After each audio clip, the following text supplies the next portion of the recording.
Hi Beetle people, welcome back to A Beautiful Life.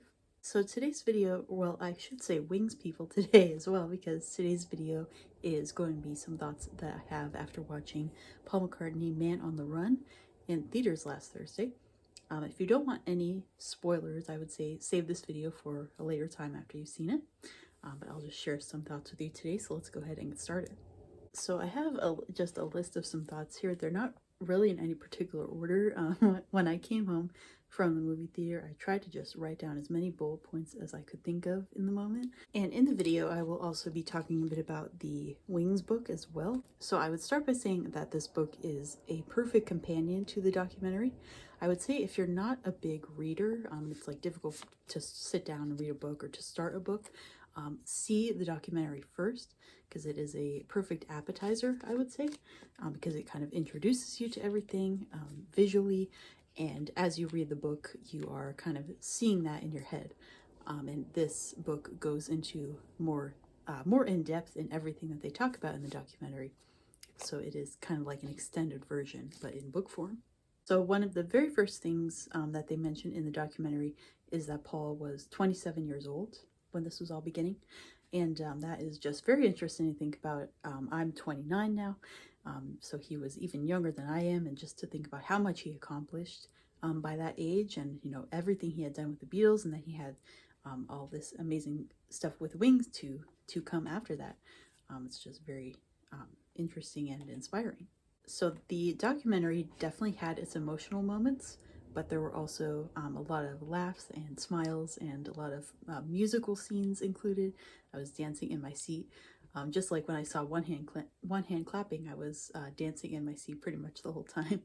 So I guess I'll get the sad things out of the way first. So of course at the beginning it was talking about the Beatles breakup, and for some reason every time they said that I would start to tear up. I don't know why. Like, obviously we know the Beatles broke up, but I guess it's just a sad topic. The documentary focused more on John, like as far as the other Beatles go, focused more on John as opposed to George and Ringo. But the book focuses a little bit more on the three of them. But it was emotional a lot of times when they were talking about John, particularly I can't quote it exactly, but when Paul was mentioning how they were arguing and John brought his glasses down and said, like, "It's only me." I had read that quote before, but I had never heard Paul speak it, so that was an emotional moment. And of course, when they talked about John's death, that was very sad as well. Probably the saddest part for me. But Paul did mention that he said, great blessings of his life was that he and John made up. And another emotional moment, I wouldn't call it sad, it was more like happy tears, was when Ringo showed up backstage at the Wings concert. I had personally never seen that before, so that was really cool, I think. And my dad actually yelled out, "Ringo!" in the movie theater. So I'll get to more happy things now. So something that I thought was really cool about the documentary was the editing style. I don't know that I'll be able to explain it well, but if you've seen it or are going to see it, you'll understand. I think the transitions were very cool in the editing, how one object would like cut out and suddenly turn into something else.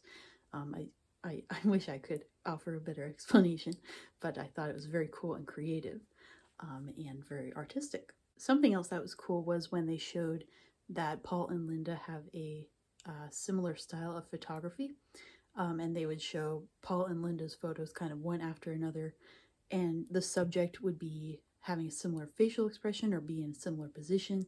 And Paul talked more about that in the book, how they had similarities in their story, despite coming from very different backgrounds. And speaking of Linda, the documentary definitely has a very nice focus on her and how she really helped Paul in his life and with Wings. She had no keyboard experience at all, and learned as she went along pretty much. I remember, I think this was in the book, how someone was at one of the very early Wings shows and they said that they noticed she still had like colored dots on her keyboard corresponding to colored dots in the music because she was still learning the instrument. Essentially, everything in the documentary is gone into more detail or more depth in the book. So I think I might have said this already, but as you read the book, it's like you're watching an extended version of the documentary in your head. I overall just like to watch Paul and Linda, make their music together. I think it's really nice. Back when I saw One Hand Clapping, that really stuck with me as well. And speaking of, something else I really liked about Man on the Run was the music performances that were included. So they did, I think, include a few things from One Hand Clapping. I did recognize them. And they also had some Wings concert footage and some rehearsals, some footage from the James Paul McCartney TV special as well. And the Gotta Sing, Gotta Dance part was really fun. And my mom had never seen that before, so before it started, I was like, wait till you see this. Because it's really cool, I think. So there were definitely a lot of dance in your seat moments. I'm contemplating buying the Man on the Run soundtrack. And something to mention about the performances, they did Live and Let Die at one point from a Wings show, and you could see that even then they were using like some level of pyrotechnics or fire or something like that. And I just thought that was very cool that Paul's shows now use so much pyrotechnics, like lasers and fireworks and fire, but how like many different generations got to experience Live and Let Die performance, you know, with some level of special effects going on. And then that makes you think about how just wonderful it is that Paul is still putting on these shows for us, and is still going out, you know, all around the world. He said in the book, I think the quote was, "The warmth of the audiences is insane." So he really loves what he's doing, and he's able to bring, you know, these same kind of happy memories to many different, you know, generations. And another musical thing I enjoyed was Mull of Kintyre. There was one particular shot I liked when the bagpipe players were in front of the water, and I think it was Paul, Linda, and Denny in the foreground. I just thought that was a very beautiful shot. So something I also want to mention, and this was exclusive to the theater showings, was the post-credits scene of Paul talking to the director. And that was about 10 minutes. I think someone actually put it on YouTube if you want to see it. But I really enjoyed that. I think it was, I really appreciate the fact that they put it after the documentary as opposed to before it. I think it made it more impactful and just more cool to watch after everything we had just seen prior. So I really enjoyed the small things like Paul playing with the robot, and when he tried on his old jacket as well. That was another emotional moment, actually.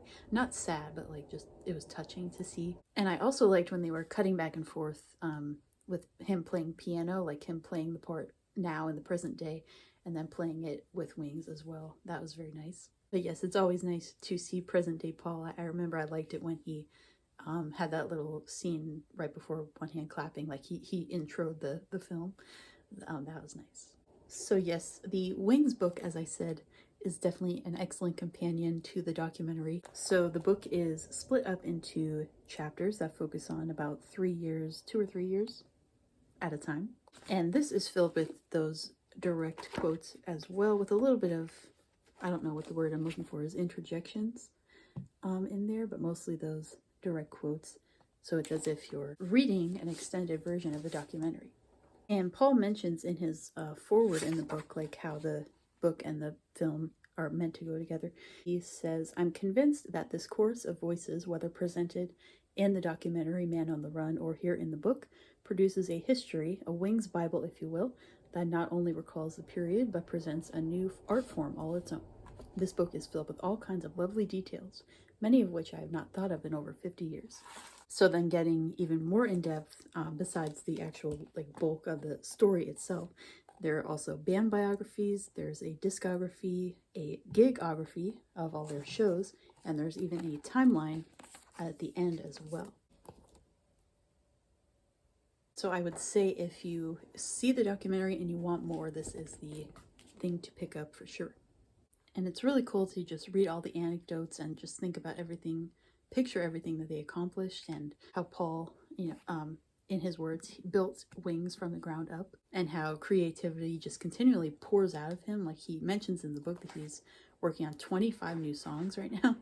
Well, not right now, but he was at the time.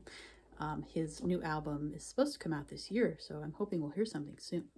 Then on top of all of that, we of course have the Wings compilation that came out. This is in like a number of different editions. This came out last year. I got the CD version. So all of that has definitely made me want to revisit my rock show DVD, because I'm definitely in a Wings mood, so I'll be watching this very soon. All right, Beetle people and Wings people, that is going to do it for today's video. So let me know your thoughts in the comments on the documentary or the book if you'd like. But I just want to say thank you very much for watching this video.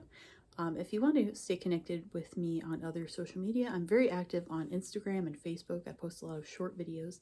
I'll link those below in the description for you.